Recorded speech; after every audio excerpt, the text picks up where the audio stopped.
क्या तुम लोगों को याद है कि सालों पहले हमने एक रील डाली थी जिसमें मैंने तुम्हें एक एनिमे के बारे में बताया था जिसे मॉन्स्टर एनिमे के क्रिएटर्स ने बनाया था। Yes, you guessed it right, it's Pluto. तो क्योंकि चैनल पे वैसे भी काफी समय से कोई वीडियो नहीं आई थी एंड क्योंकि मैंने ये एनिमे हाल ही में देख के खत्म किया है, so I thought why not to make a video on this. तो अगर तुम लोग को नहीं पता तो मैं फिर से बता दूं कि इस एनिमे को मॉन्स्टर एनिमे के क्रिएटर नाओकी उरासावा ने क्रिएट किया है। एंड अगर तुम में से जिनको ऐसा लग रहा है that why am I forcing my words on monster, then let me tell you that Monster anime is not a normal anime. It's a very renowned anime in the industry and it's not less than a masterpiece. And Naoki sir is best at this. Naoki sir is best at delivering the suspense and mystery with those sweet adrenaline rush when you will watch the anime. अब इससे ज्यादा मैं तुम्हें details नहीं दूंगा क्योंकि views भी तो चाहिए। मॉन्स्टर एनिमे पे भी एक डिटेल रिव्यू जल्दी आने वाला है, तो अगर उसे मिस नहीं करना चाहते हो तो अभी के अभी जाके सब्सक्राइब करके उस बेल आइकन को भी हिट कर दो जिससे कि तुम्हारा वो मॉन्स्टर एनिमे का रिव्यू तुमसे ना छूटे। So coming back to the video, तो अब तुम लोग को समझ आ गया होगा कि इस एनिमे से लोगों को कितनी उम्मीदें थी, क्योंकि हालांकि मैंने ये मांगा पढ़ी तो नहीं है बट मैंने सुना है that this manga is as same level as monster, like another banger by Naoki sir. तो कहीं ना कहीं बैक ऑफ माई माइंड मुझे ये फीलिंग थी that this anime will be a banger. But क्या सच में ये एनिमे मेरी एक्सपेक्टेशन को मीट कर पाया? क्या सच में ये एनिमे तुम्हारा अटेंशन, तुम्हारा टाइम डिजर्व करता है? Let's find out.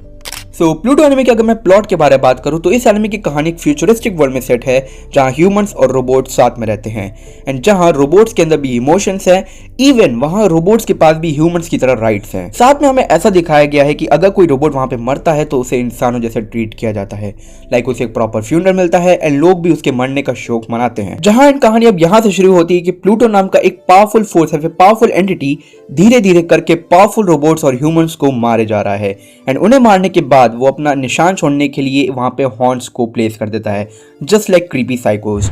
एंड इसी केस को गैजेट इन्वेस्टिगेट कर रहा है जो कि खुद एक रोबोट है and he is a detective basically. Pluto एक ऐसा एनिमे है जिसमें हर एक एपिसोड एक नया मिस्ट्री को अनफोल्ड करता है।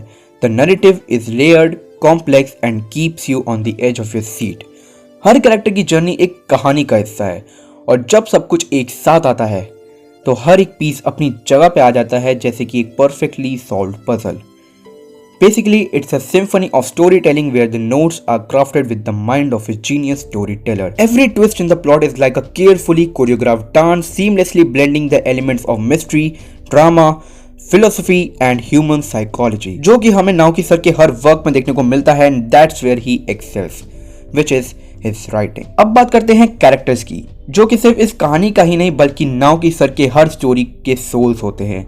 हर एक कैरेक्टर एक यूनिक पर्सनालिटी को रिप्रेजेंट करता है और उनके मोटिव्स, उनके डिलेमास सब कुछ इस प्लॉट को और भी एनरिच करते हैं। जैसे कि एक कला का चित्र, यहाँ हर कैरेक्टर एक कलर है जो इस स्टोरी को और भी वाइब्रेंट बनाता है। और अब एक क्रूशियल एस्पेक्ट पर आते हैं, आर्ट और एनिमेशन। प्लूटो का आर्ट स्टाइल एकदम यूनिक है। It captures the essence of the story beautifully.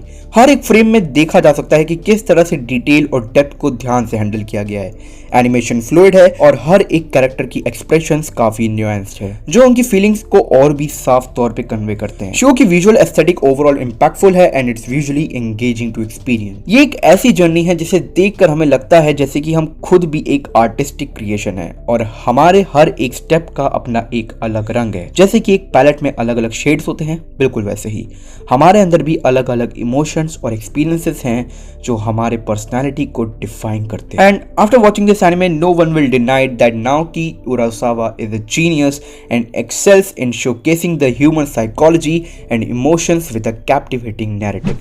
Now I am hell excited for anime adaptation of 20th Century Boys, जो कि सुनने में तो आ रहा है कि काफी जल्द एनिमे प्रोडक्शन में जाने वाला है, so hoping for the best. Now इतना सब कुछ तो मैंने तुम्हें बता दिया, but now it's time to answer those two questions. वैसे तो अभी तक तुम्हें उन दो सवालों का जवाब मिल ही गया होगा, but still, तो पहले सवाल पे आते हैं। Did Pluto surpass my expectation? तो yes, it does and even I can say 10 times more. Second question, should you really spend your time on this? तो हाँ, अगर तुम्हें एक अच्छी स्टोरी देखनी है with some great twist and want to experience something that will get you attached to the story, then you should definitely check out this anime. तो आज वीडियो के लिए बस इतना ही। अगर तो तुम्हें वीडियो पसंद आई हो then make sure to hit a like button and if you don't want to miss our next videos then make sure you have subscribed our channel and have punched on the bell icon. तो आज video के लिए बस इतना ही। मैं मिलता हूँ तुमसे अगली वीडियो में, तब तक के लिए। आरा आरा, सायोनारा।